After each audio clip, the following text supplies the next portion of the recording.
Të gjitha prodhimet filmike si ato zyrtare të prodhuara nga Kinostudio Shqipëri e Re dhe Televizioni Shqiptar, ashtu edhe prodhimet e shkollave të filmit apo filmat e prodhuara me nismën e lirë të kinastëve, tashmë gjenden në Enciklopedinë e Filmit Shqiptar 1904-2002 me autore Irini Asqeri. Enciklopedia u promovua në mjediset e Akademisë së Shkencave të Shqipërisë, tërsa u ndoq nga afër edhe nga televizioni rajonal 6+1 Vlora. Bëhet fjalë për një punë voluminoze të arkivistes me përvojë dhe studiueses Asqeri, të cilës ju deshën pothuajse 10 vite për hulumtimin dhe sistemimin e dokumentave dhe të dhënave arkivore në disa arkiva të vendit, por kryesisht në Arkivin Qendror Shtetëror të Filmit, ku Irini ka punuar edhe si arkiviste. Kisha një përgjegjësi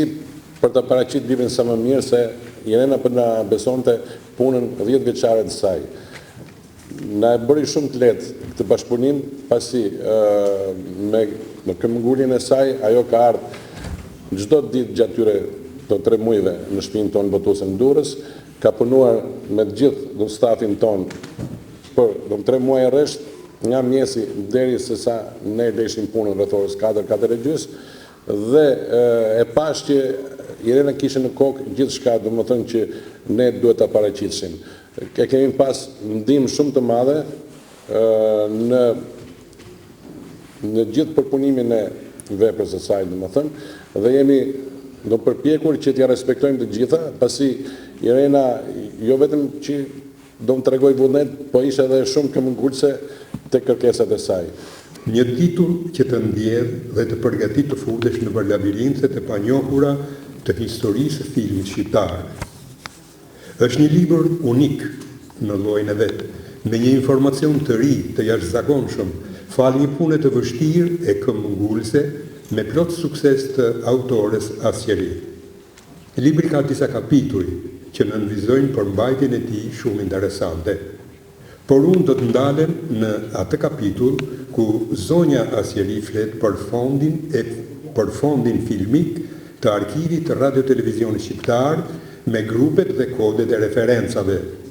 në të cilin futen filmat artistik televiziv shqiptar. Ky është një libër voluminoz Irini Asqeri me 1223 faqe, i cili rrok një periudhë të gjatë kohore prej 118 vitesh. Është fryti një pune kërkimore dhe studimore të pandërprer, duke hulumtuar dhe investiguar pothuajse në të gjitha institucionet e arkiveve të shtetit, ndërsa vetë autori Asqeri shprehet me emocione. Pas një pune disa vjeçare në ushtrimin e profesionit të dashur të mësuesit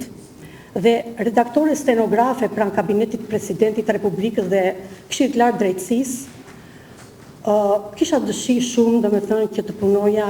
si arkiviste në Arkivin Qendror Shtetëror të Filmit. Nuk dua të vlerësoj veten time, por të gjithë e dinë që Sekretaria Arkiva e Kinostudios, e Alba Film Studios dhe Arkivit Qendror Shtetëror të Filmit nuk ishin të sistemuara, as biblioteka dhe fototeka, kështu që mu desh të bëj një punë para përgatitore, po i quaj, për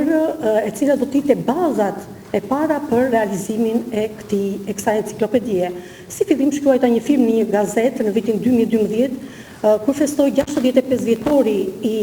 krijimit të ndërmarrjes kinematografike shqiptare dhe për pasoj edhe të Arkivi Filmit, që u botua në vitin 1912. Ajo do të ishte edhe, si thua, gurë të themelit për enciklopedinë që vinte dhe rritej brenda meje, duke trajtuar si fillim filmat artistik. Dua të them këtu që filmi artistik është trajtuar edhe nga vetë drejtori ish arkivit filmit Zotja Baza Hoxha, por unë mendoja se kishte disa mangësi, sidomos në mungesën e disa filmave,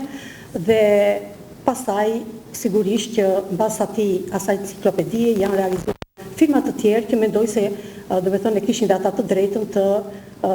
përfshiheshin në një enciklopedi të filmit shqiptar. Krahas arkivave dhe bibliotekave të vendit, autori e librit për më shumë se një dekadë që ka filluar mbledhjen e grumbullimit të materialeve dhe dokumentave për librin, i është dashur të studiojë e punojë edhe në disa arkiva të vendeve të ndryshme të Europës, duke filluar nga të fqinjet të Ballkanit, e mëtej dhe Itali, Francë, Angli dhe Spanjë.